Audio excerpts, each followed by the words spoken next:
Bonjour à toutes et à tous, j'espère que vous m'entendez bien. Donc moi je suis Pascal, vice-président d'Église Verte, et puis ce matin je joue le rôle du modérateur et du gardien du temps. Comme Juliette vous l'a dit, ben, nous sommes très heureux de vous accueillir et vraiment de tout cœur on vous remercie pour votre présence ce matin. Alors quand je dis nous ben, c'est une toute petite équipe nationale de salariés et de bénévoles que je vais rapidement vous présenter. Alors, eh ben, on va prendre les photos comme elles arrivent. En haut à gauche, vous avez Jean-Pierre Charlemagne, qui est membre du bureau trésorier. Au centre, en rouge, Robin Sauter, pasteur. Alors, Jean-Pierre est protestant, Robin est pasteur, donc il est protestant, ça va de soi. Il est président d'Église Verte. À côté, une religieuse catholique, sœur Nathanaël, membre de l'équipe. En dessous, vous avez Juliette, protestante, et Yvan, le père orthodoxe Yvan, qui est notre nouveau secrétaire général depuis l'été dernier. Au milieu, ben, c'est moi qui suis en train de parler. À droite, vous avez Delphine, catholique, qui est membre de l'équipe qui habite en montagne, vers Grenoble, vers Grenoble, on va dire. On va dans le sud-ouest vers Mazamet, en bas à gauche avec Marie-Lorraine, protestante, membre de l'équipe. À côté, une sœur catholique, là encore, sœur Hélène, membre de l'équipe parisienne. Le père orthodoxe Pierre Casarian, vice-président pour l'Église orthodoxe, lui, il est de Montpellier. Et tout en bas à droite, Blandine, qui est entre Nantes et la Vendée, membre du Chemin Neuf. Voilà pour les membres de l'équipe. Vous voyez, on n'est pas très nombreux, mais c'est une vraie équipe œcuménique. C'est pour ça qu'on a présenté aussi les appartenances ecclésiales des uns et des autres, parce que, ben, vous le savez, c'est un petit peu le thème central de notre rencontre. L'architecture de notre assemblée ce matin, 3 temps successifs. Un premier temps classique, mais toujours important, d'actualité, de la vie et des propositions d'Église Verte. Un deuxième temps consacré à un état des lieux budgétaire et à une réflexion sur le modèle économique d'Église Verte.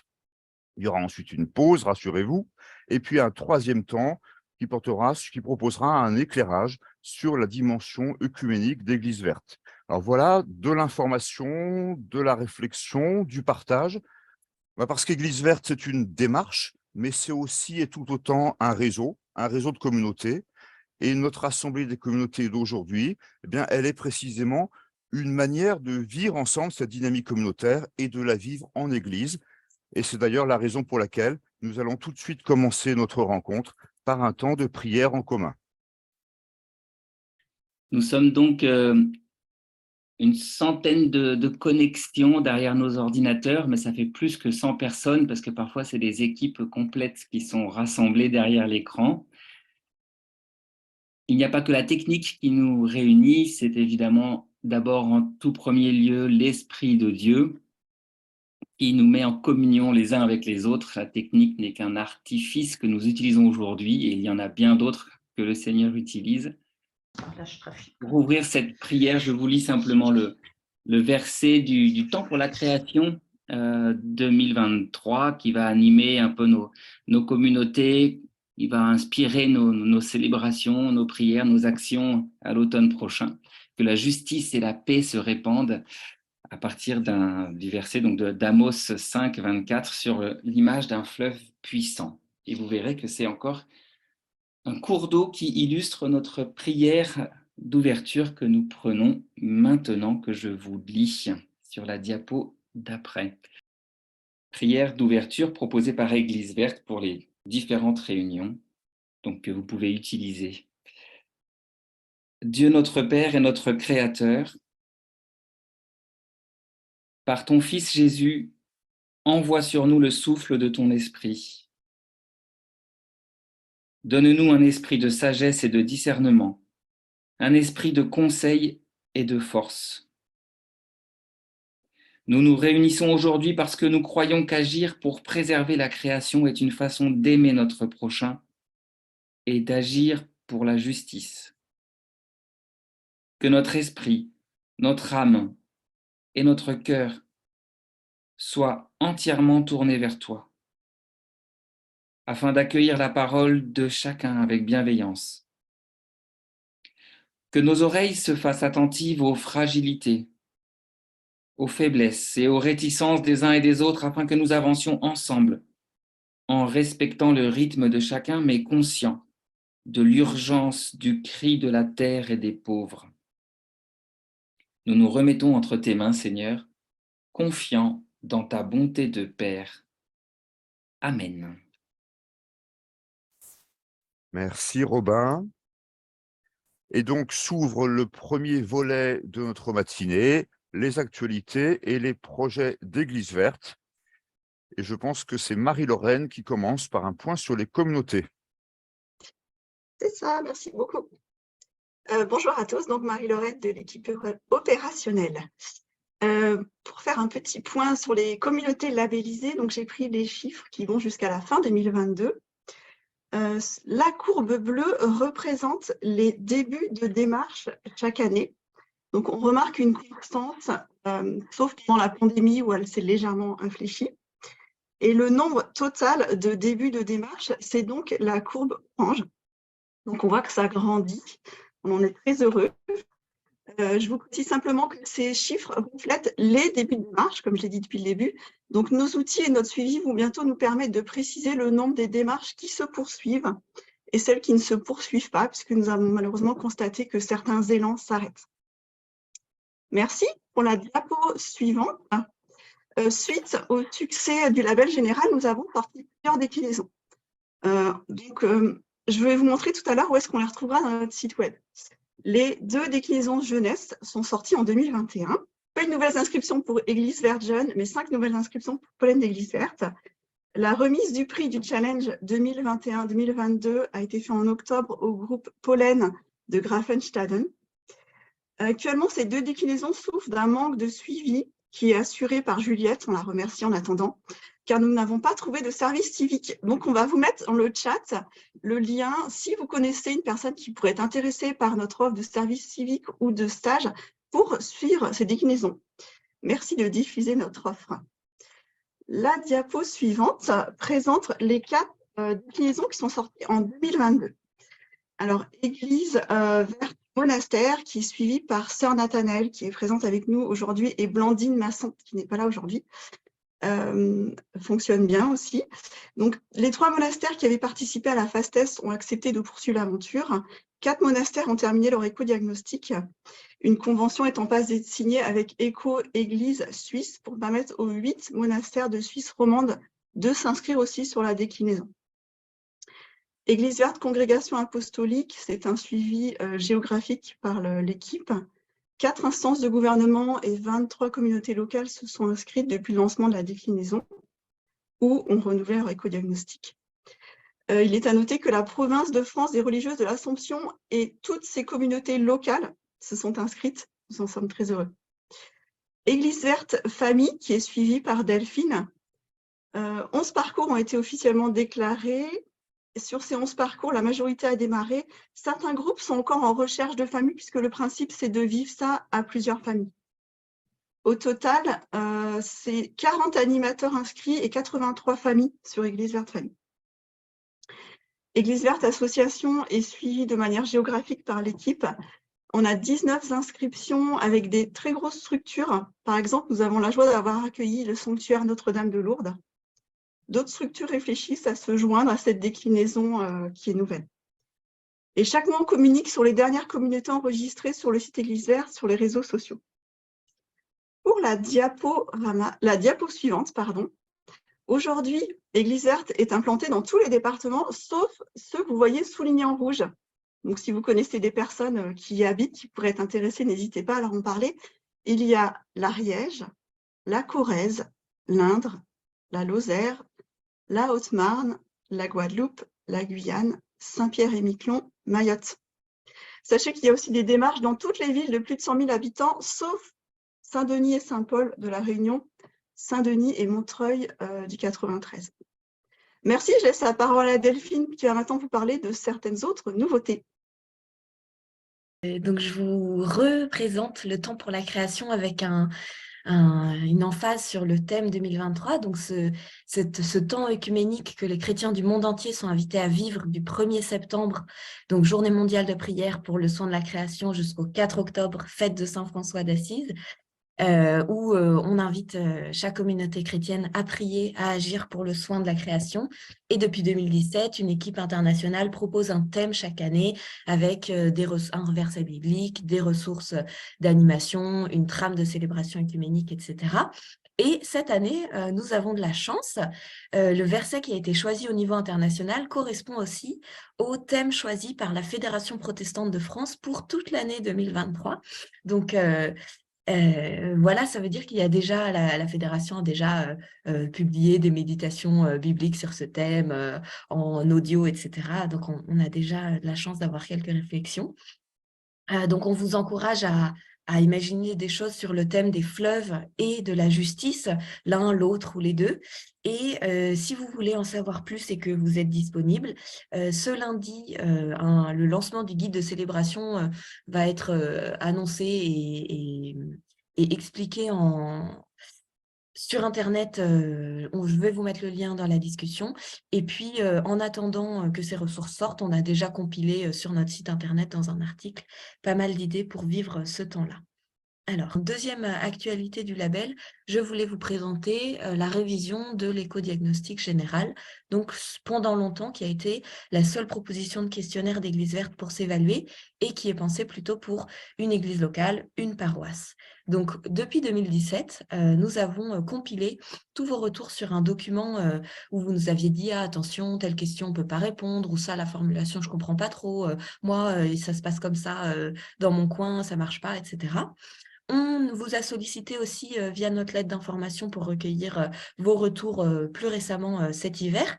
Et on a compilé tout ça, fait une première version, une deuxième version, une troisième version, et c'est bon, nous avons validé le contenu. On va passer à la partie technique, parce que maintenant, nous avons un espace en ligne où on peut saisir son éco-diagnostic et il y a un calcul des points derrière. Donc ça, il va falloir s'atteler à ça. Et pour la rentrée, le nouvel éco-diagnostic enrichi suite à vos retours sera disponible. Donc, je vous fais juste un petit tour d'horizon de comment on l'a modifié.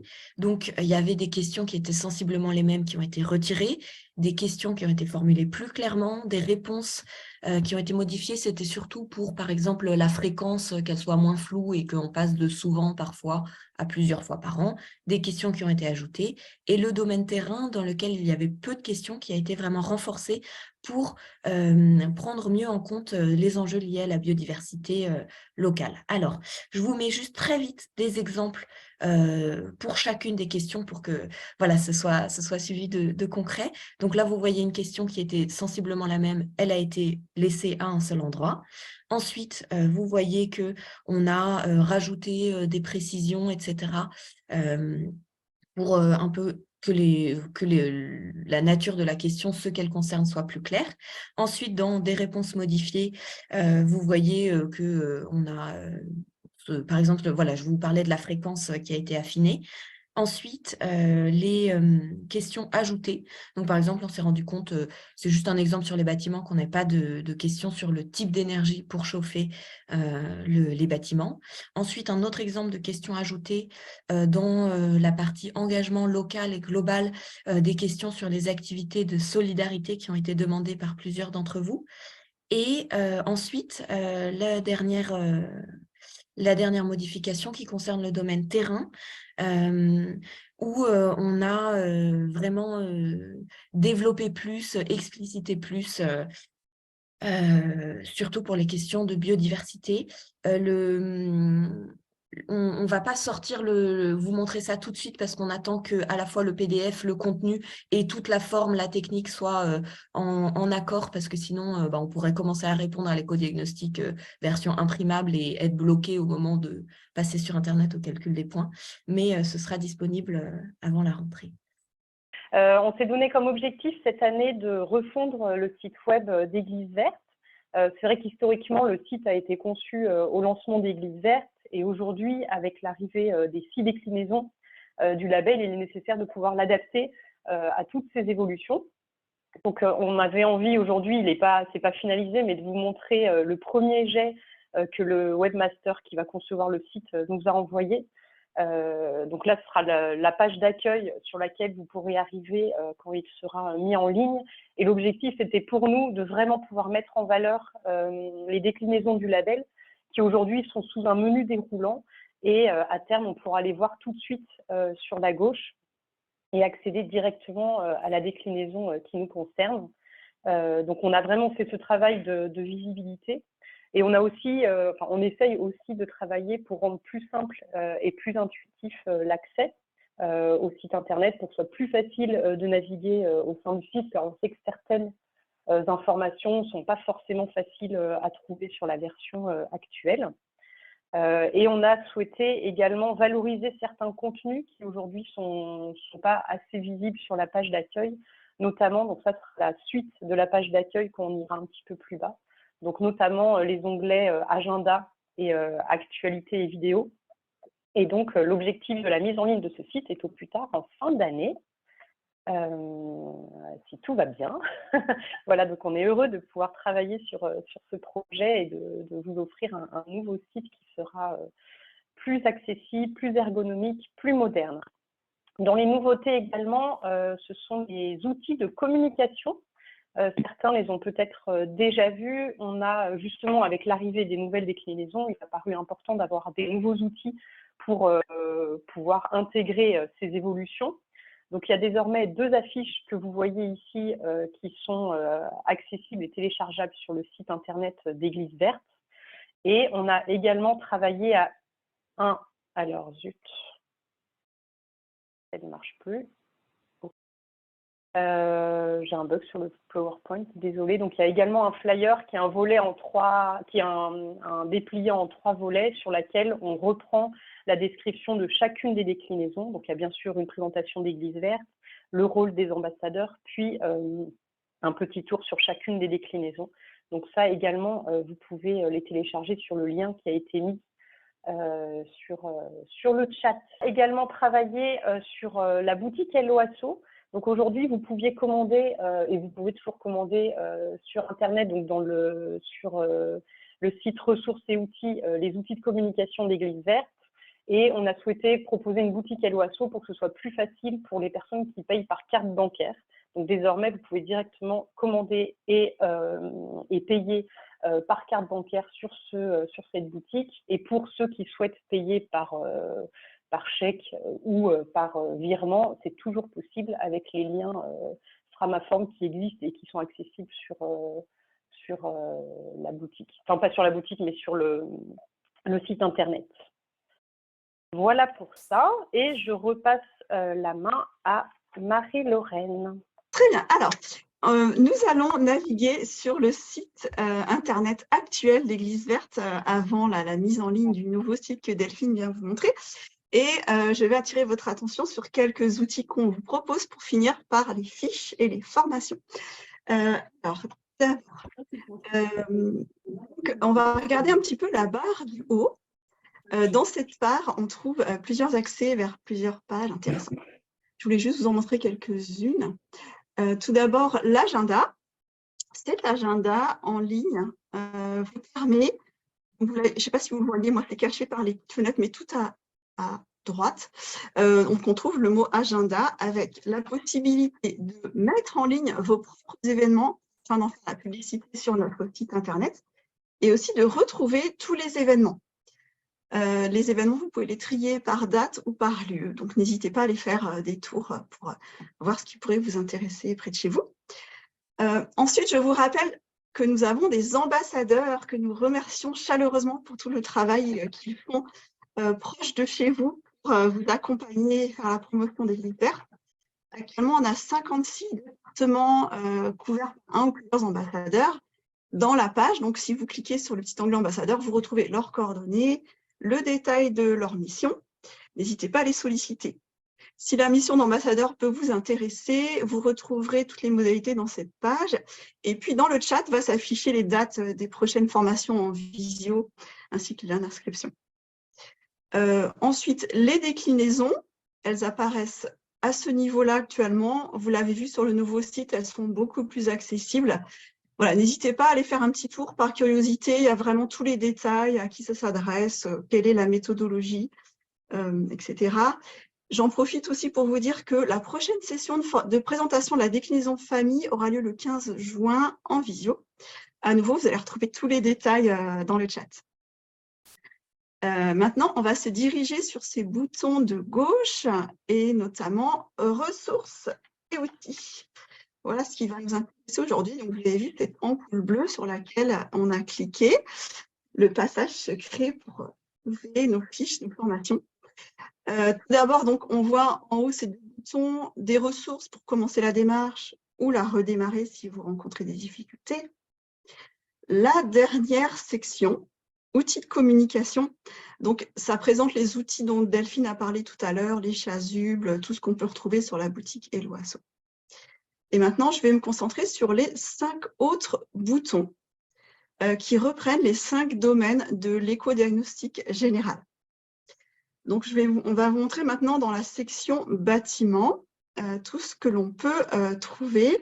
Donc, vous voyez, il y a des boutons pour l'information en vert, des boutons pour des fiches en bleu sur lesquelles vous pouvez cliquer. Donc, soit pour retrouver les fiches, je vais en parler juste après, soit pour retrouver les enregistrements de nos formations.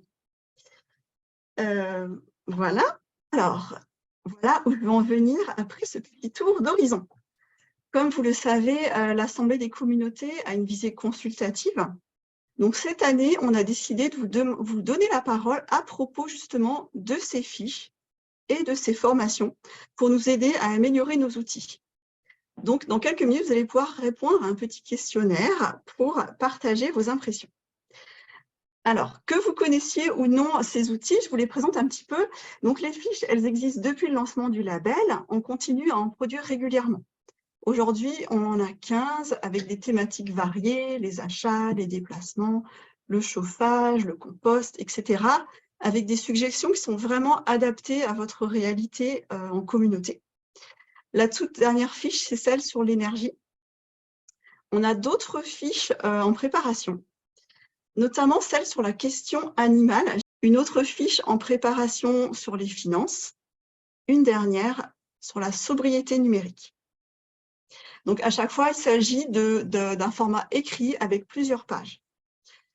Les formations, elles ont démarré en 2022, donc il s'agit d'un format d'1 heure en visioconférence, à chaque fois en semaine entre 18 h et 19 h, que vous pouvez donc retrouver, dont vous pouvez retrouver les enregistrements là où on a navigué tout à l'heure. Actuellement, on a abordé 4 choses: relancer une démarche qui dort, les chauves-souris, parce que l'Église a une responsabilité particulière les concernant, réduire sa consommation d'énergie en paroisse, élargir la démarche Église verte. Donc, c'est la fin de la première étape, l'étape actualité, projet de l'association, et s'ouvre le deuxième temps consacré à un point de situation budgétaire et au partage de nos réflexions sur le modèle économique et l'avenir du modèle économique d'Église verte. Et pour ce faire, je passe la parole à Jean-Pierre, notre trésorier. Voilà, eh bien, bonjour à toutes et à tous. Alors, nous ne sommes pas en assemblée générale et nous n'avons pas de vote à avoir sur les finances ou autres, mais une information. Et donc, la diapo suivante, s'il vous plaît. Voilà, donc, on va voir rapidement 2 points. D'abord, le budget prévisionnel, où on en est à 2023, c'est important. Et ensuite, comment évoluer vers un nouveau modèle économique qui va prolonger les conversations. Donc, la diapo sur le budget prévisionnel. Voilà, en chiffres tout à fait simplifiés, ce que nous vivons en ce moment. Nous avons, pour l'année 2023, qui n'est pas terminée, mais qui est bien engagée, un total de dépenses de 167 000 €. Vous voyez que la masse salariale est importante, 136 000 €, j'ai mis en chiffre rond, mais nous avons 3,5 équivalents temps plein. Si vous divisez 136 par 3,5, vous voyez que pour chacun, ce n'est pas énorme, c'est moins de 39 000 €, toutes charges comprises par an. On a vraiment une équipe opérationnelle efficace et à un coût tout à fait raisonnable. Loyer, activité, on fait les économies maximales. Voilà, vous avez les chiffres. Achat, fourniture, activité spécifique. Ce qui est intéressant, c'est de voir en face ce que l'on veut comme recette. On a prévu d'avoir 169 000 € de recettes, donc d'être positif pour l'année. La Fondation du Cèdre, fondation catholique également, parce que Porticus est catholique, international. La Fondation Cèdre, française et catholique, nous soutient pour 5 000 €. Mais ces deux soutiens étaient un engagement triennal qui se termine en 2023, qui n'existera plus en 2024. Voilà, c'est important. En partenaire, nous avons une congrégation qui nous soutient depuis toujours à 2 000 € et qui continue. Et nous avons envisagé que les contributions des communautés s'élèvent à 45 000 €. On avait 41 000 l'an dernier, 45 000 cette année. Ça nous semble normal. Et pour arriver à cela, il nous faut d'autres recettes, des subventions complémentaires, 32 000. Or, ce qui apparaît en brun en dessous, c'est que depuis la rentrée, que ce soit notre secrétaire général, que je remercie ici, travaille d'arrache-pied pour trouver ces nouvelles subventions, et l'équipe aussi ne manque pas de créativité, jusqu'à présent, c'est pratiquement un échec. Les portes sont fermées de partout et on ne voit pas comment on va pouvoir obtenir pour 2023 voilà, ces subventions complémentaires. Alors, votre trésorier ici présent s'est dit il faut ajouter ces 32 000 aux autres contributions, ce qui fait il faut qu'on arrive à dégager 72 000 € de contributions diverses. Ça paraît énorme, alors que si on s'aperçoit que si on a 450 communautés qui contribuent chaque année ou qui vont contribuer pour 2023 à une moyenne de 160 €, ce qui n'est quand même pas la mer à boire, on arrive à ces 72 000. Donc, j'en profite pour lancer cet appel aux communautés, à vous qui êtes présents. Si vous n'avez pas encore contribué cette année, plusieurs ont contribué déjà à plus, hein, mais n'hésitez pas. Et ce qui est à retenir, c'est qu'une contribution modeste, mais généralisée, elle est salutaire. Et c'est un peu vers cela qu'il faut réfléchir pour notre nouveau modèle économique.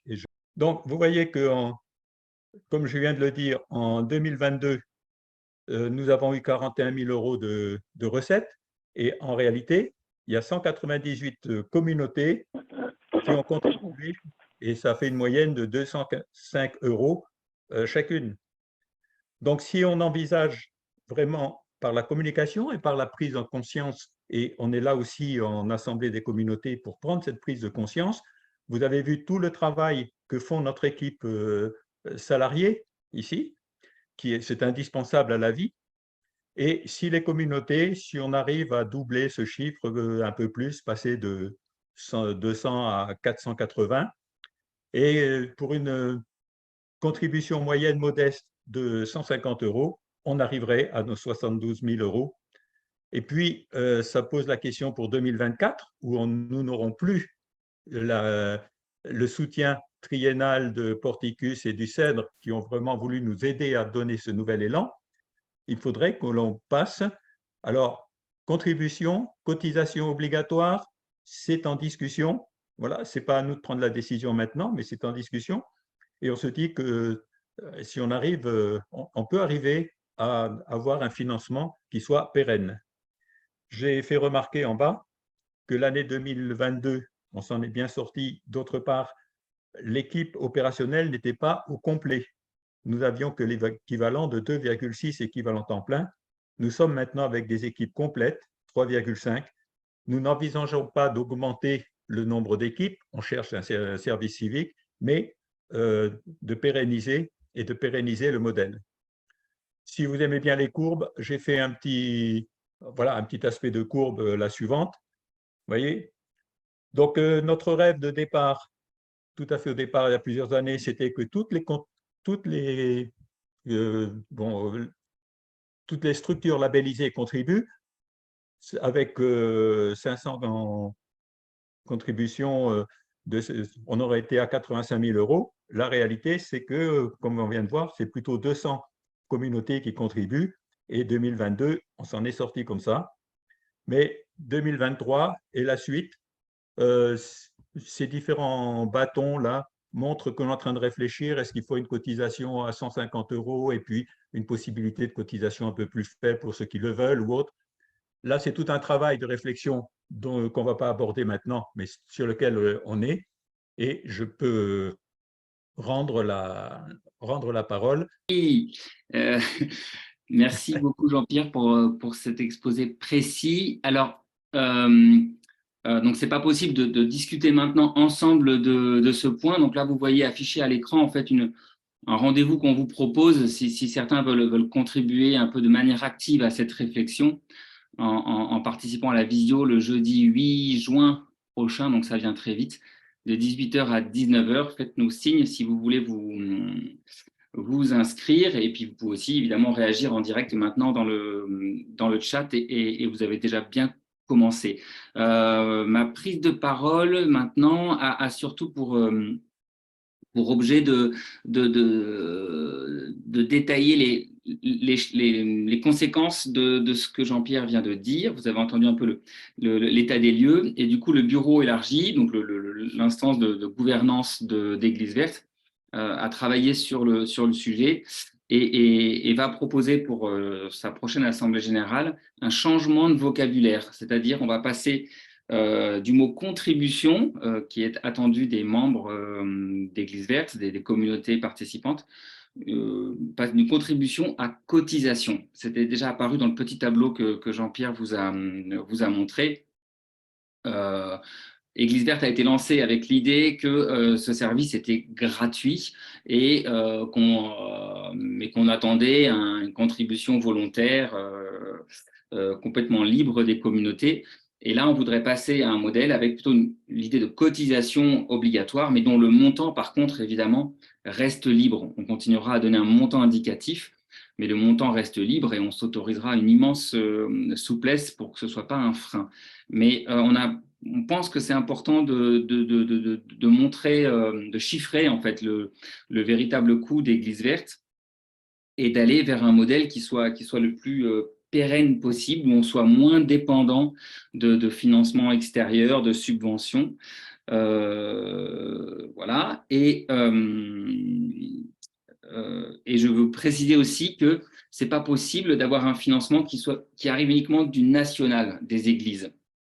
Parce que chaque église a des fonctionnements différents et c'est pas possible pour plusieurs raisons, parce que c'est des fédérations d'églises, c'est extrêmement compliqué et c'est aussi pas souhaitable en fait, parce qu'on souhaite que Église Verte devienne de plus en plus un réseau d'églises qui s'engagent pour la création et chaque église est responsable en fait, elle est responsable dans ses actes, dans sa prise de parole, dans son engagement et l'engagement passe aussi par le financier. Donc, on est persuadé que cette évolution de modèle est aussi une opportunité, même si à la base c'est un besoin, c'est une contrainte, une opportunité pour appuyer encore plus l'engagement à l'échelle de la communauté, pour renforcer le principe de subsidiarité. Et du coup, c'est presque aussi une mutation ecclésiologique. Il y a un travail d'écuménisme, de présence au monde, enfin de changement de modèle d'église. Et ce qui est passionnant, c'est qu'on le fait de manière écuménique, chacun avec nos sensibilités, nos traditions.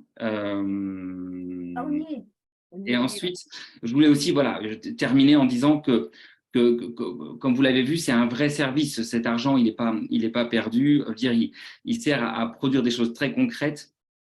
Tous les outils qui ont été détaillés avant, un accompagnement personnalisé, humain, avec des gens humains au bout du fil. Et puis, en aidant au financement d'Église Verte, vous contribuez aussi au progrès de l'écuménisme, et ça, c'est quand même très stimulant.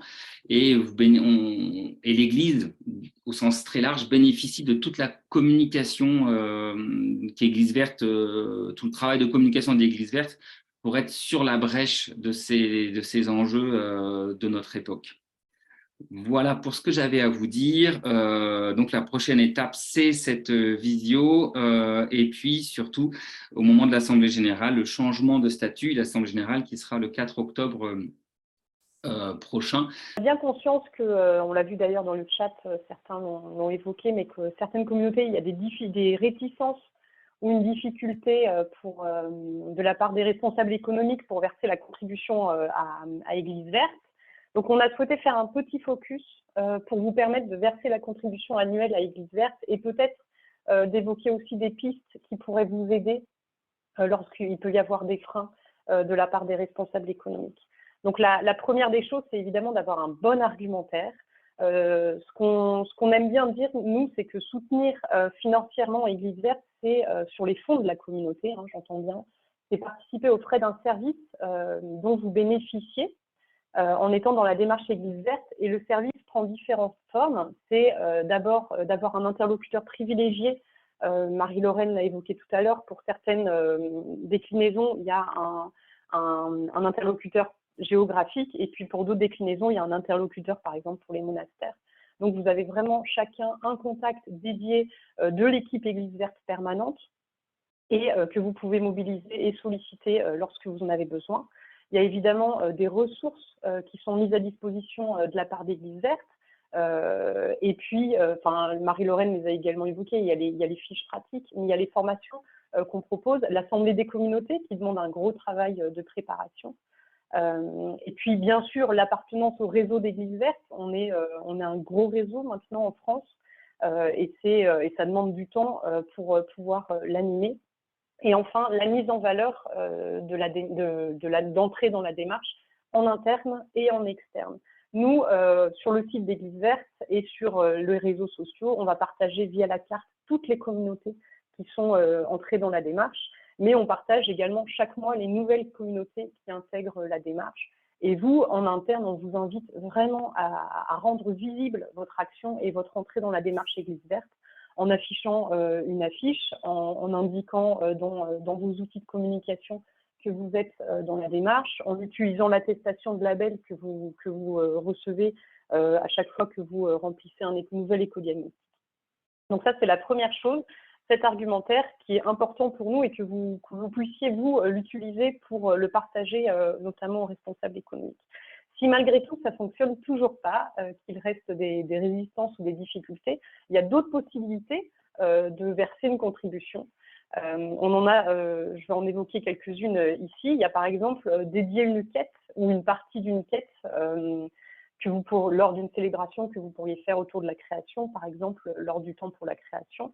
Donc là, il est tout à fait possible de reverser tout ou partie de cette quête à Église Verte, sans forcément transiter par les comptes de la paroisse s'il y a une difficulté au niveau comptable. Il y a également la possibilité de nous reverser le bénéfice d'une action que vous pourriez faire. Par exemple, je sais qu'il y en a qui organisent un vide-grenier ou peut-être un stand de présentation d'Église Verte avec une petite tirelire ou une vente dédiée à ce moment-là sur une action que vous organisez avec la paroisse. Donc là, il ne faut pas hésiter à nous reverser une partie du bénéfice. Et ça peut valoir comme contribution annuelle à Église Verte.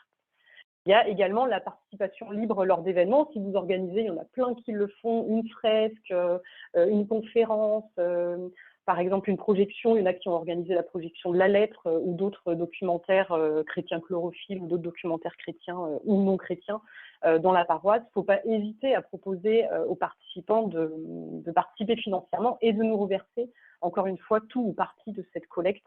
Et ça vaut encore une fois pour la contribution annuelle à Église Verte. Dans toutes les situations, nous, on envoie toujours une facture au nom que vous nous indiquez, donc c'est soit le nom de la paroisse généralement. Donc ça, c'est vraiment important, c'est officiel et vous pouvez l'utiliser en trace comptable pour la communauté. Et je rappelle qu'il y a 3 possibilités pour soutenir financièrement Église Verte. Donc soit par Helloasso, donc directement par carte bancaire, il y a le lien qui est sur le site internet, soit par chèque et soit par virement à partir du RIB d'Église Verte. C'est un article qui reprend ce que je viens de dire, donc n'hésitez pas à vous en servir quand vous avez des difficultés auprès des responsables économiques et puis même à piocher dans les idées pour parvenir à verser cette contribution annuelle à Église Verte, comme vous l'avez vu, qui est vraiment essentielle pour qu'on puisse poursuivre notre mission. Après toute cette avalanche d'informations, toutes plus importantes les unes que les autres, je crois qu'on a bien mérité 10 minutes de pause. Donc, nous ouvrons notre 3e temps, œcuménisme et écologie, écologie et œcuménisme, avec 2 interventions. D'abord, une intervention plus de réflexion générale, ensuite une intervention de témoignage, et puis nous aurons tous ensemble un temps d'échange en salle numérique, en petits groupes. Donc, le premier temps, c'est le pasteur Joël Gézère qui nous fait l'amitié d'intervenir. Joël Gézère est pasteur de l'Église protestante unie à Vienne. Donc, Vienne, c'est dans l'Isère. Il est délégué régional à l'œcuménisme. Donc, voilà, il travaille bien, il travaille beaucoup ces questions-là. En tant que théologien, il travaille sur les questions éthiques. Il est membre du comité de pilotage de Bible et création. Et donc, voilà, son propos consiste en une réflexion, un éclairage sur l'écologie comme terrain d'œcuménisme. Joël, à vous. Merci, bonjour à tous et à toutes. Je vous remercie de l'invitation que vous m'avez faite et la proposition de croiser les deux thématiques de l'écologie et de l'œcuménisme qui font partie, vous l'avez dit, de mes centres d'intérêt, de mes engagements actuels. Je vais tenter d'esquisser simplement, de manière un peu impressionniste, dans les 20 minutes imparties. D'ailleurs, je ne suis pas sûr que j'arrive au bout de mon plan. Et puis, pour un public très divers que vous êtes, qui connaissez parfois beaucoup l'œcuménisme et parfois peut-être nettement moins, voilà. Donc, je vais essayer d'aborder avec vous, d'esquisser ce sujet de l'écologie comme terrain d'œcuménisme. Je vais le faire, comme vous le voyez sur le petit plan qui est diffusé, en déployant, après une introduction qui pose les bases, quelques lieux, quelques modalités et quelques enjeux actuels de l'œcuménisme et mes différents chapitres. Et je vais aussi, au fur et à mesure de mon propos, en montrer quelques déclinaisons écologiques, ou essayer de le faire, pointer donc aussi quelques lieux, quelques modalités, quelques enjeux actuels de l'écologie en terrain œcuménique ou dans son interaction avec la dynamique de rapprochement des églises chrétiennes. Et je trouve que cette conjonction est actuelle, pertinente, forte, vertueuse. Merci pour le plan, peut-être qu'on peut le laisser maintenant. Voilà. D'emblée, je vous livre une petite thèse conclusive qui est mienne. L'écologie chrétienne, dans notre pays, est à la fois le fruit et le terreau de l'œcuménisme. Vous l'avez vu dans le plan, le fruit et le terreau de l'œcuménisme. Si le développement de l'écologie ressort de différentes causes, bien sûr, en particulier externes, comme l'augmentation de la préoccupation environnementale au sein de toute la population, et si elle s'est aussi nourrie à certains microcosmes, comme les lieux communautaires, comme certains milieux alternatifs, il me semble que les progrès de l'œcuménisme de ces dernières décennies, ainsi que son réseau de relations qu'il a tissé, son expérience du travail en commun, ont fourni un terrain labouré, favorable à l'éclosion d'une écologie chrétienne d'emblée œcuménique.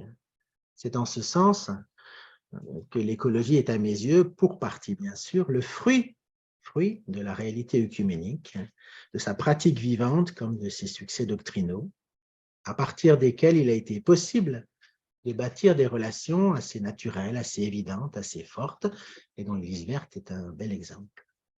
L'écologie devient dès lors un lieu visible, important et promoteur de l'unité des chrétiens. Elle constitue à son tour le terreau d'un œcuménisme revisité, incarné dans une préoccupation de notre temps et qui redonne vigueur et un élan centripète qui pouvait sembler s'essouffler. Alors, première partie, un peu plus introductive, qui pose les choses. Un mot et une démarche. Introduisons notre sujet par cela, parce que l'œcuménisme, c'est un mot et une démarche. Un mot grec, oikoméné, un peu obscur, qui désigne étymologiquement l'ensemble de la terre habitée, mais qui a pris un sens précis. La dynamique de réconciliation, la recherche d'unité et de communion entre les chrétiens, entre différentes églises et confessions chrétiennes. Un mot qui désigne désormais un moment particulier de l'histoire du christianisme au XXe siècle, même si son usage tend à être de plus en plus extensif. Le mot œcuménisme suscite différents sentiments et peut être connoté dans un sens positif comme négatif, ne l'oublions pas. Synonyme de renoncement à la vérité ou de compromission pour certains qui le récusent, qui l'ont récusé, ou certains encore qui le récusent, et pour d'autres, une évidence, un chemin nécessaire auquel les églises doivent se convertir. Il peut paraître superflu aux uns, face au défi de la déchristianisation, face au manque de moyens. Il peut être idéalisé par d'autres, qui efface un peu vite le solde de nos différences qui restent. Des compréhensions différentes de l'œcuménisme. Derrière ce mot unique, il n'est pas inutile de noter les expressions usitées de part et d'autre et les compréhensions différentes que nous avons de l'œcuménisme. Je caricature, mais les catholiques parleront d'unité des chrétiens, d'unité visible en particulier, en référence au « que tous soient un » de Jésus dans l'évangile de Jean. Les protestants, avec le Conseil œcuménique des Églises, préfèrent et promeuvent la notion de koinonia, de communion. Et je cite là, non pas l'évangile, mais la première lettre de Jean, « afin que vous soyez en communion avec nous, et notre communion est communion au Père et au Fils. » Les évangéliques utilisent aussi leurs propres termes. L'œcuménisme, point suivant, c'est déjà toute une histoire, longue, riche, une histoire vieille de plus d'un siècle, puisqu'on l'a fait remonter techniquement à une conférence missionnaire à Édimbourg en 1910, où l'on constate combien les divisions chrétiennes, mais aussi la compétition que se livrent les différentes confessions est un contre-témoignage et un frein à l'évangélisation. De là, avec d'autres préoccupations, émergera le Conseil œcuménique des Églises, officiellement créé en 1948, instance internationale rassemblant un grand nombre d'églises protestantes, anglicanes et orthodoxes. Côté catholique, c'est l'aggiornamento du Concile Vatican II au début des années 60 qui ouvre désormais la voie au rapprochement avec les frères séparés et un début de vrai dialogue. La création récente, je passe les décennies là, du Forum chrétien mondial est, me semble-t-il, une manière de relancer l'esprit œcuménique qui commençait à s'essouffler et de trouver aussi les voies pour y associer la mouvance évangélique, étrangère pour partie à cette aventure. Ces décennies de rapprochement, parfois d'union visible, et je cite mon Église, l'Église protestante unie de France, qui a rassemblé finalement en 2013 seulement luthériens et réformés de manière visible, organique. Ces décennies forment bien un retournement historique après des siècles de division, de guerre mutuelle. On sont bien sûr au schisme entre l'Orient et l'Occident, ou les réformes du XVIe siècle. Pour autant, les vicissitudes de sissiparité, les velléités de sissiparité n'ont pas totalement disparu, comme l'ont montré les mouvements de réveil ou de renouveau, et plus récemment les replis conservateurs que nous constatons ici et là. Au fond, le risque de la division et l'appel à l'unité est consubstantiel à l'Église, se pose dès le début du christianisme. Pensez aux communautés les unes pauliniennes, les autres judéo-chrétiennes, Jacques, Jude, Pierre, les autres johanniques. Cette diversité, ces tensions sont déjà présentes au sein du Nouveau Testament. Et cela court tout au long de l'histoire. C'est un défi qui nous est lancé aujourd'hui, encore aujourd'hui, travailler sur les divisions et la construction de l'unité. À la fin de ce premier chapitre, juste quelques mots justement d'interaction avec la problématique de l'écologie ou de l'écologie œcuménisme. Vous aurez noté la proximité étymologique et sémantique entre oikologia et oikoméné. Nous sommes sur le même terrain, oikos, dans une maison commune, pour reprendre le mot du pape François. Conscients que nous sommes appelés à vivre ensemble dans une interdépendance évidente, appelés à la convivialité et à la communion, tout à la fois comme une nécessité, comme une exigence et comme un horizon. Au regard du passé, du passif et des défis qui sont devant nous comme chrétiens, nous devons tout autant prendre à bras-le-corps l'enjeu écologique et l'enjeu de l'unité. Et leur conjonction fait sens, fait émulation. C'est une question de pertinence du christianisme, d'union des forces devant le constat partagé et bien sûr devant l'urgence. Certes, nous utilisons des mots différents Nous avons développé des discours marqués par nos théologies réciproques, enfin, les uns les autres. Nous mettons en avant des figures historiques spécifiques, des manières d'agir qui nous sont propres. Il est intéressant de percevoir cela pour connaître l'autre et entrer dans une discussion vraie, fructueuse. Prenons des exemples. Le mot « écologie intégrale » est un terme intéressant.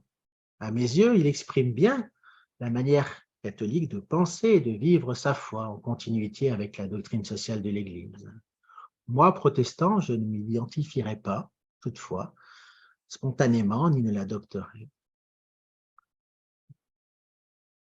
De la même manière, dans Laudato Si, l'encyclique papale, je n'ai pas retrouvé les mots ni les réflexions mises en valeur par le Conseil œcuménique des Églises des décennies précédentes, ceux par exemple de sauvegarde ou intégrité de la création, ceux de justice climatique, en tout cas techniquement. Voilà. Et mon courant réformé, auquel j'appartiens, aime promouvoir par exemple la notion d'alliance ou celle de gérance et d'intendance. C'est des accents différents, vous le voyez, qui sont bien marqués. Parmi les figures, Hildegarde de Bingen et François d'Assise sont incontournables et inspirantes côté catholique, mais ceux-ci ont-ils lu des choses sur Albert Schweitzer et son respect de la vie ou sur Théodore Monod? Ils vont dire la même chose des écrits du patriarche Bartholomée ou des pères grecs, des pères de l'Église grecque revisités. Nous avons aussi désormais des théologiens qui ont travaillé en écologie, des dominicains, des jésuites, des réformés allemands comme Jürgen Moltmann ou suisses. Voilà, leur lecture est une manière d'approfondir les questions écologiques tout en réalisant que nous faisons partie de la famille de Dieu. Deuxième chapitre, vous voyez que je n'avance pas assez vite, je suis désolé.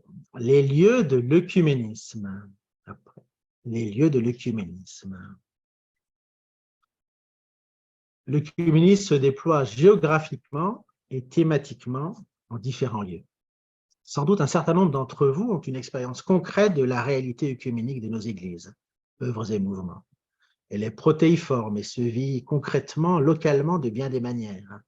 Dans des groupes de partage biblique œcuménique, dans des actions diaconales communes, dans des rencontres de foyers mixtes, dans des manifestations ponctuelles ou des prises de parole publiques, dans des temps de prière ou des célébrations, comme lors de la semaine universelle de prière pour l'unité des chrétiens de janvier. Elle est faite de relations personnelles, c'est essentiel, mais aussi de contacts entre communautés, de près d'église par exemple. Avec le temps, elle a aussi trouvé des lieux de rencontre plus institutionnels, plus organisés. Des pastorales près de pasteurs, des instances communes au niveau des agglomérations, un réseau diocésain ou consistorial de délégués à l'œcuménisme. Au niveau national, le Conseil d'église chrétienne en France, qui, vous le savez, a porté la naissance d'Église verte. Au niveau européen, au niveau mondial, des instances de dialogue, des invitations réciproques récentes, par exemple, pour les catholiques, à l'Assemblée du Conseil œcuménique des Églises, qui s'est tenue en Allemagne, ou bientôt à Rome pour le synode sur la synodalité. Je mentionne aussi l'existence de lieux œcuméniques spécifiques, comme la communauté de Thésée, comme les centres œcuméniques qui ont pu fleurir dans les années 70, donc il ne reste plus guère. Des associations d'entraide, de diaconie spécifiquement œcuméniques, des communautés à vocation œcuménique, il y en a beaucoup côté catholique, comme le chemin neuf, voilà. Situer ces mouvements par rapport aux églises n'a pas toujours été aisé, et des reproches ont pu leur être adressés de créer une nouvelle église, de s'afficher œcuménique sans véritable vis-à-vis. Vous voyez, la question du label ne concerne pas seulement l'Église verte, mais aussi l'œcuménisme. Ce chapitre en interaction avec l'écologie. En matière écologique, je suis sûr que vous connaissez les différentes instances qui ont une dimension clairement œcuménique. Elles sont nombreuses. L'Église verte en est l'exemple éclatant. Et on peut se féliciter de cela, comme de la volonté des églises en France de soutenir cette dynamique locale.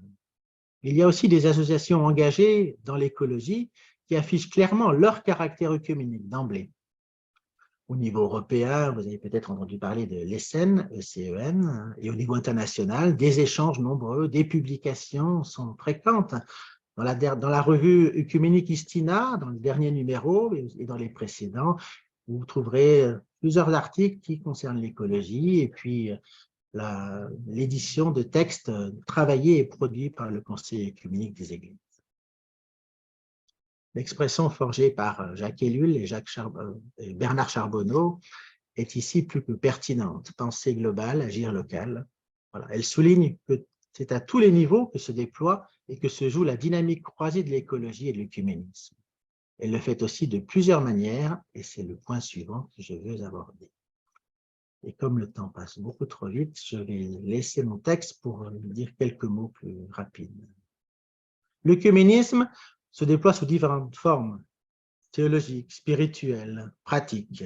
Au-delà de l'œcuménisme institutionnel, des rencontres, des reconnaissances de pardon mutuel, etc. Il y a un travail d'œcuménisme théologique. On est revenu sur les discordes historiques concernant tel ou tel point de doctrine pour les retravailler, pour les rediscuter ensemble, pour voir ce qui ressort proprement de la théologie ou ce qui était des enjeux d'histoire ou de sociologie ou de pouvoir de l'époque. On travaille des sujets importants, le baptême, l'Eucharistie, le ministère, des questions significatives de différence entre nos églises, Marie par exemple, ou des questions nouvelles.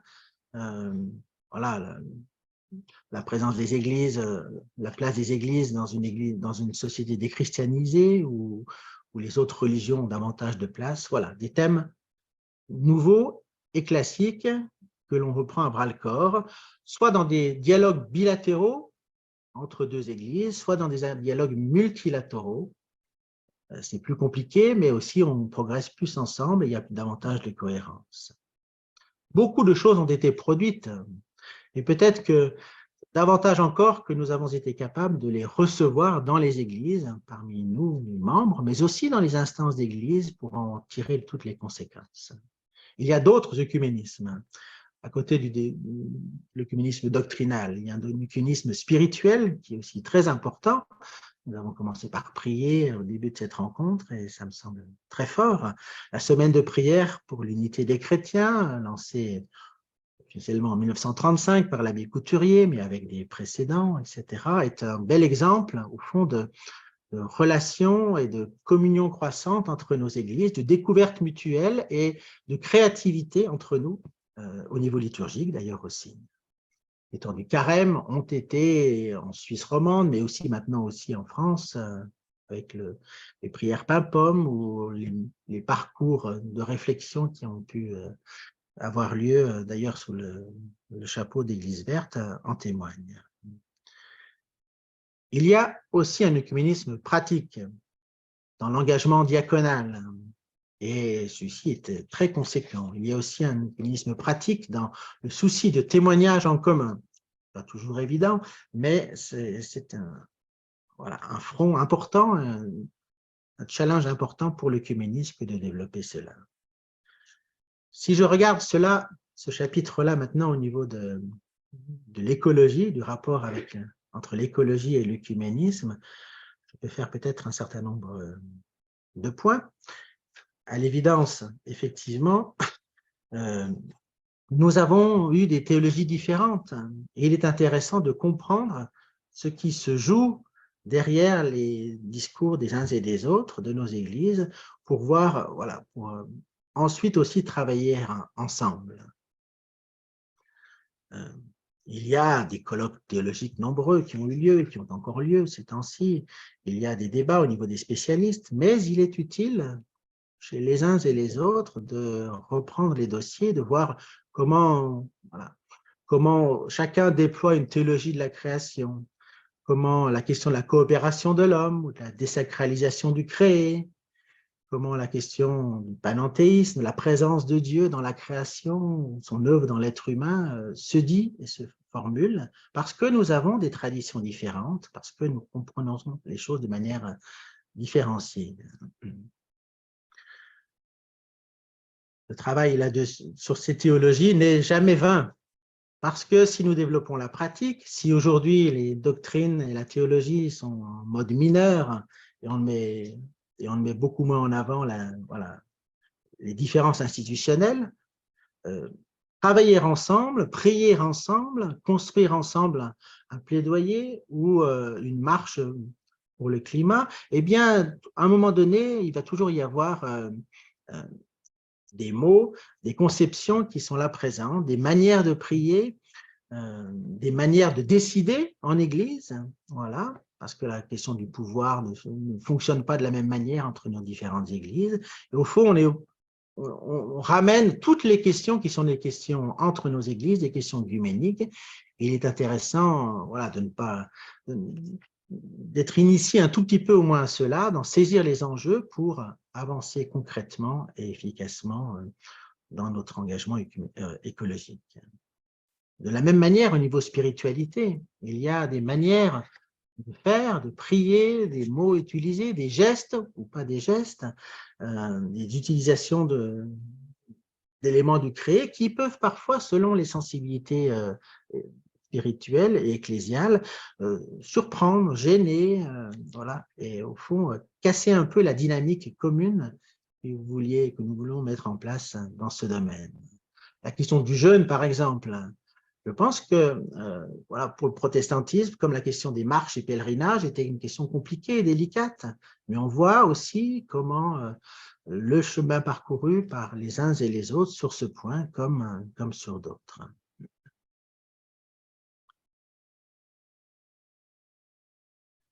Chapitre suivant. J'ai déjà dépassé mon temps, c'est ça? Les modalités, j'aurais peut-être dû commencer par là. Au fond, il y a des dispositions de base, il y a des postures importantes à avoir pour vivre l'œcuménisme, la relation avec les autres chrétiens, et qui vont aussi se déployer, qui sont aussi utiles et nécessaires dans nos relations sur la thématique de l'écologie. Alors,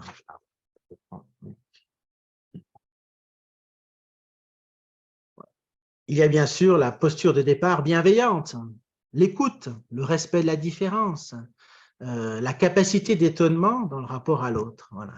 Mais en même temps, il faut rester soi-même, il faut rester authentique, il ne faut pas tomber dans l'angélisme au fond, voilà, on pense tous la même chose. Non, l'écuménisme est une certaine exigence aussi, à la fois une bienveillance et une exigence pour rester vrai et pour avancer ensemble.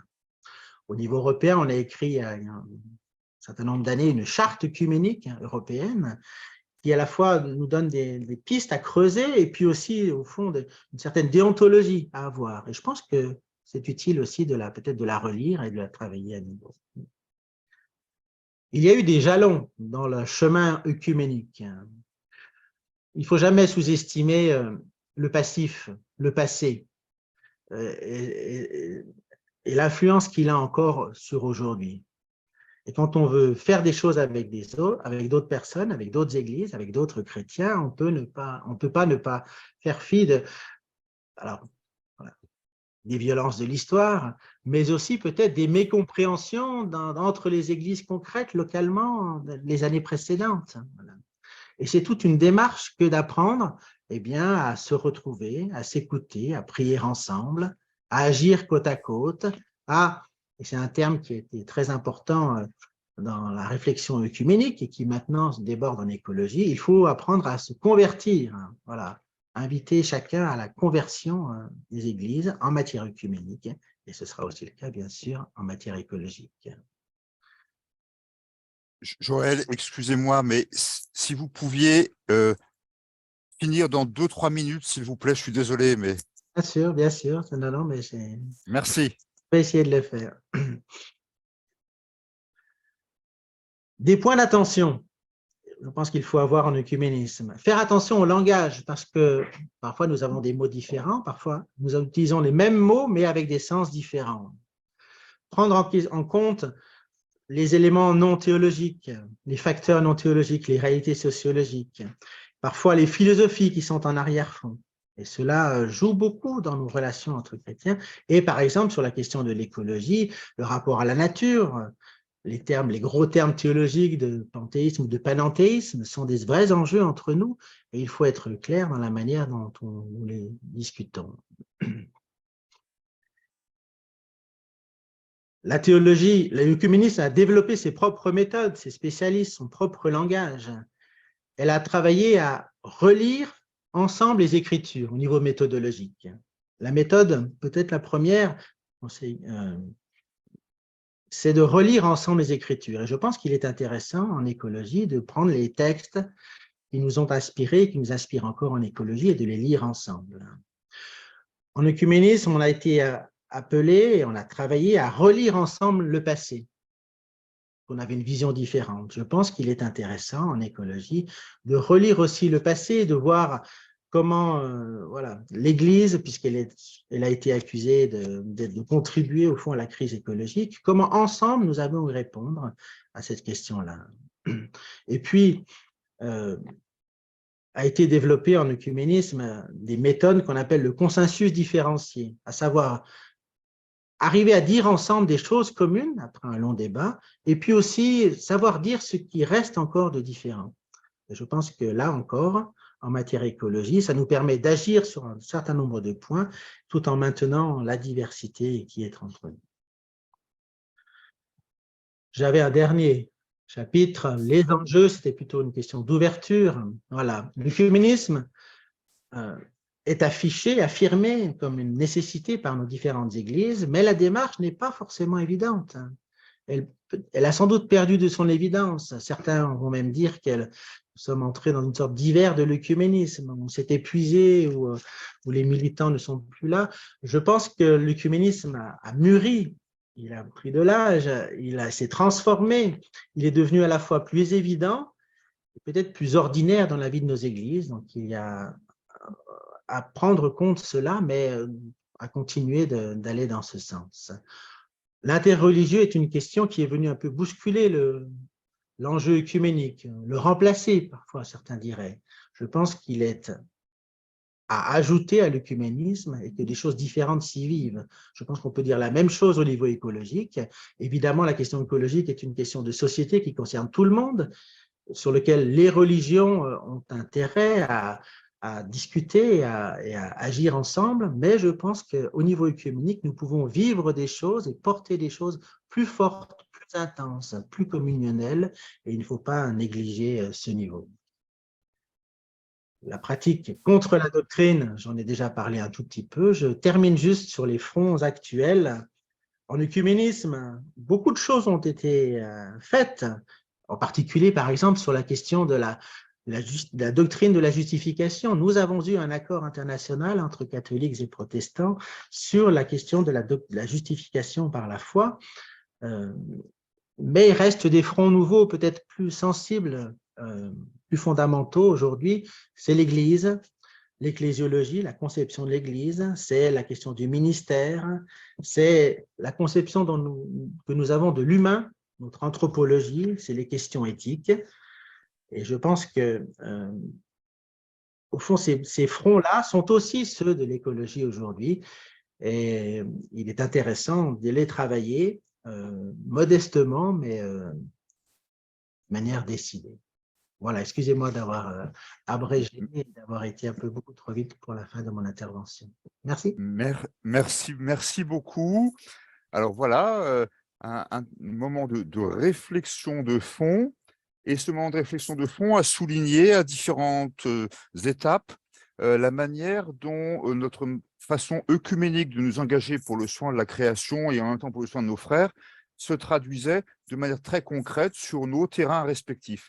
Et c'est la raison pour laquelle nous avons souhaité vous proposer de compléter en quelque sorte la réflexion de Joël par le témoignage de Pierre. Alors Pierre, voilà, un témoignage parmi d'autres possibles, hein, parce qu'on sait bien que un peu dans tous les territoires, tout du moins, tous ceux qui historiquement ont donné lieu à une pluralité chrétienne sur leur terrain, ce n'est pas le cas partout en France, mais quand même dans la plupart des endroits, on sait bien qu'un peu partout, vous avez pris la belle habitude de rencontres Église verte réellement œcuméniques, de partage Église verte réellement œcuménique, et on sait bien à quel point c'est fécond.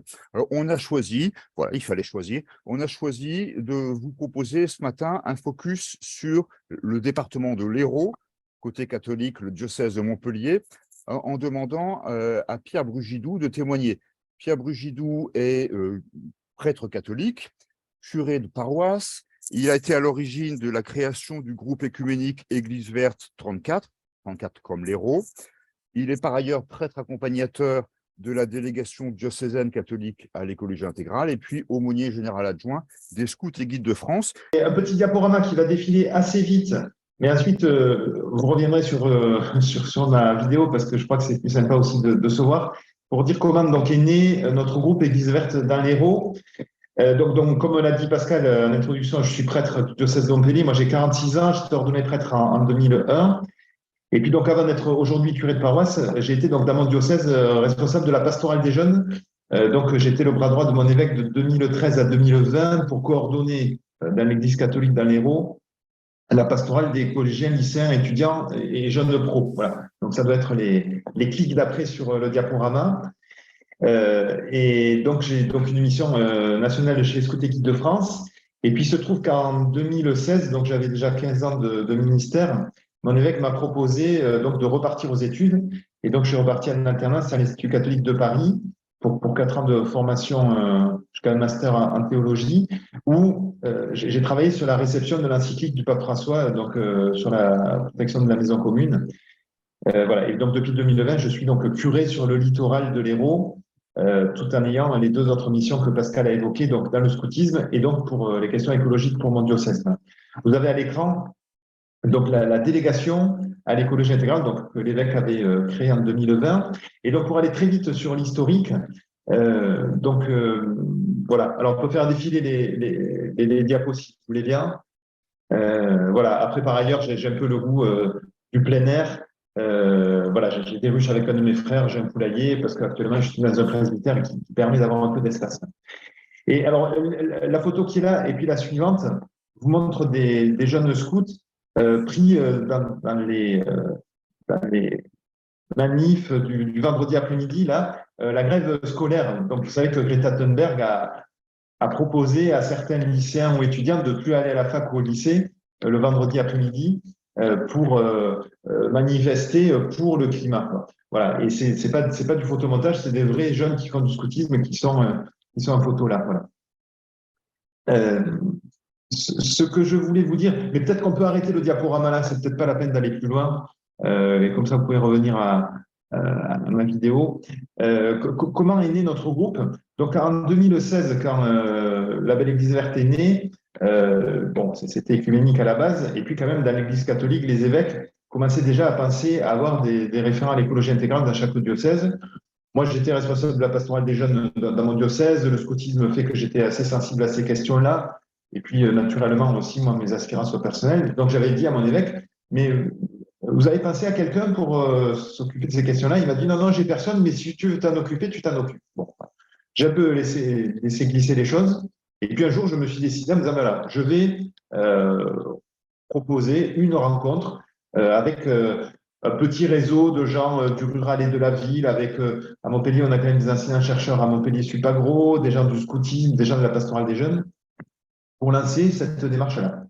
Et quand j'ai appris que le label Église verte, qui était naissant, était écuménique, je me suis dit, mon homologue dans l'Église protestante unie de France, c'est la pasteur Christine Milk, qui s'occupait donc des jeunes sur Montpellier.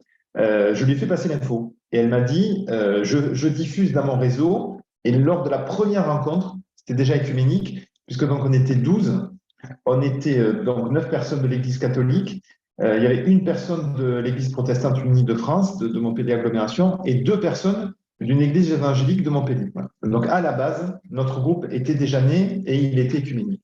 Et ce qu'on a fait la première fois, on a commencé par prier ensemble, à la manière de Thésée, parce que c'était aussi un peu ce qu'on avait en commun avec les protestants que je connaissais un peu. Puis on a fait connaissance, on a partagé le repas, etc. Et ensuite, donc notre groupe Église verte, il est né à Montpellier, donc l'hiver 2018, on va dire. Assez rapidement, donc le prêtre orthodoxe Pierre Casarian, qui est dans l'équipe nationale Église verte, donc a rejoint notre équipe. Et ce qui a donné naissance, donc, dès la rentrée 2019, à une journée Église verte, Hérault, qu'on a voulu écuménique. Et la première, on l'a faite donc à Jacou, qui est donc une commune de la métropole de Montpellier, où, sous le même toit, l'Église protestante unie de France et l'Église catholique ont un centre écuménique. Voilà. Donc symboliquement, on a fait cette première rencontre sous le signe de l'écuménisme. Et depuis la rentrée 2019, donc on a eu déjà 4 journées Église verte écuménique, qui ont toutes eu lieu début octobre, donc 2019, 20, 21 et 22, à la fin de la saison de la création. Voilà. Et on est très heureux parce que ce groupe s'étoffe. Voilà. Dans le département de l'Hérault, il y a 10 lieux qui sont labellisés Église verte. Donc, les 3 paroisses protestantes unies de France de l'agglomération de Montpellier, le Café Théo de Montpellier où il y a un prêtre britannique, et puis donc la paroisse orthodoxe Sainte-Philotée où donc Pierre Casarian est responsable de la communauté orthodoxe là, et puis 5 paroisses catholiques, 4 là aussi de la métropole de Montpellier et une du rural. Voilà. Et donc, on est quand même bien en lien avec ces 10 communautés chrétiennes qui sont labellisées Église verte. On s'aperçoit, et ça met un peu une nuance et un bémol, qu'en réalité, sur les 10, il n'y en a vraiment que 5 ou 6 qui sont actives. Ça veut dire qu'il y en a 4 ou 5 qui sont labellisées Église verte, mais qui, depuis la graine de CNV, n'ont pas beaucoup avancé, n'ont pas franchi les labels. Voilà. On essaie, comme on dit chez les Scouts Église de France, on essaie surtout d'animer le réseau, c'est-à-dire que nos rencontres Église verte Hérault, elles n'ont pas pour but de faire de l'écuménisme. Ça, j'allais dire, c'est un fruit de l'Esprit Saint qui fait qu'on vit de l'écuménisme au quotidien. Le label Église verte, il est écuménique, mais sa première mission, c'est pas de faire vivre de l'écuménisme aux gens, puisque c'est de labelliser leur communauté, donc leur communauté reste entre elles. Mais nous, la chance qu'on a eue dans l'Hérault, c'est que les choses ont bien pris et qu'on a eu la chance de vivre donc ces 4 journées Église verte, donc chacune avec une formule un peu différente, donc début octobre chaque année. Et donc on se voyait mardi dernier donc avec ce groupe-là pour envisager celle d'octobre prochain. Voilà. Donc on est très heureux et on est aussi heureux que ça soit quand même mené avec des acteurs de la pastorale des jeunes. Donc la pasteur Christine Milk et moi-même, et puis un peu nos réseaux à nous qui font qu'on est arrivé à vivre ça. Juste pour terminer, parce que je sais que le temps est court, la première journée Église verte donc d'octobre 2019, on avait commencé par une veillée de prière style Thésée le vendredi soir du fameux week-end, parce que ça c'est quelque chose qui se fait chaque année avec les étudiants et les jeunes pros à Montpellier, mais on l'avait fait coïncider avec la journée du dimanche qui ensuite elle avait été œcuménique avec une célébration dominicale où prêtres catholiques, prêtres orthodoxes et pasteurs avaient célébré ensemble avec une assemblée assez étoffée quand même, et puis une journée avec un repas et un forum où on avait invité des chrétiens qui sont engagés dans différentes associations, on va dire écolo pour faire bref, à montrer comment ils sont engagés, eux, au nom de leur foi de chrétienne, dans des assos qui sont tout à fait profanes. Mais le fait d'avoir prié ensemble, fait connaissance et ensuite mener des actions, nous semble important parce que commencer par prier, c'est fondamental. Bien se connaître aussi, parce que nous, on a la chance, dans l'Hérault, ben voilà, les protestants et les catholiques se connaissent assez bien, les prêtres et les pasteurs se connaissent bien, il y a des choses qui se vivent. Mais c'est pas si évident de bien se connaître et de dire quand même qu'on a la même foi et le même baptême, même si on est dans des églises qui sont séparées. Et puis ensuite, de mener une action en commun. Voilà, de se dire on fait quelque chose en commun sur ces journées-là. Voilà ce que je voulais vous dire de l'historique, qui est un beau fruit à la fois de notre travail et puis de l'Esprit Saint, évidemment. Merci beaucoup, Pierre. Voilà, tout ça, j'espère que ça donne plein d'envie, ça nous donne à tous et à toutes plein d'envie, plein de désirs. Et c'est justement le moment de s'en parler, de le partager entre nous dans un temps d'échange, en atelier, en salle numérique. Donc, le premier tour de parole après s'être présenté, chaque personne va témoigner en répondant aux questions suivantes. Est-ce que nous avons déjà organisé une rencontre, célébration œcuménique ou en commun avec des communautés voisines si on n'a pas la chance d'avoir des chrétiens d'autres dénominations à côté? C'était pour à quelle occasion? Est-ce qu'on a évoqué notre démarche Église verte à des communautés autour de nous? Quelles ont été les choses un peu difficiles, les choses faciles, les fruits, les joies? Voilà, et tout en gardant en tête cette idée de allier écuménisme et écologie. Donc ça, c'est le premier tour de parole. Ensuite, vous pouvez échanger un peu autour. Et le deuxième tour de parole, chacun se projette dans l'avenir en disant les idées qui lui sont venues pour se rapprocher, pour organiser un événement écuménique avec d'autres, toujours en se disant comment allier écuménisme et écologie. Bonjour, je voulais vraiment vous remercier parce qu'on a été nombreux, on a parlé écuménisme, mais surtout on a vécu l'écuménisme puisque nous sommes là, tous connectés, nous avons toutes les sensibilités qui se sont unies, et si elles se sont unies, c'est pour la question du soin de la création. Donc nous avons déjà là une manifestation palpable de notre sujet. Je voulais simplement vous dire donc que nous avons évoqué beaucoup de sujets, des sujets financiers sur l'organisation. Donc, il y aura une réunion à laquelle vous êtes conviés à vous inscrire. Vous avez répondu à des questions. Vous en aurez la synthèse qui vous sera envoyée lorsqu'on aura fait le compte rendu de cette réunion. Et je voulais vraiment remercier l'équipe. Tout a été très bien organisé. Le temps a été presque respecté. L'écuménisme a été suivi puisqu'on a eu deux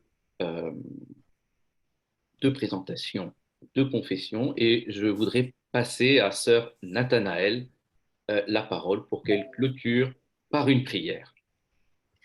Oui, je disais que pour achever cette belle rencontre, nous prenons la prière de clôture d'Église verte que vous pouvez retrouver dans les ressources et outils. Père, nous te rendons grâce et nous te bénissons d'avoir été à nos côtés le temps de cette rencontre.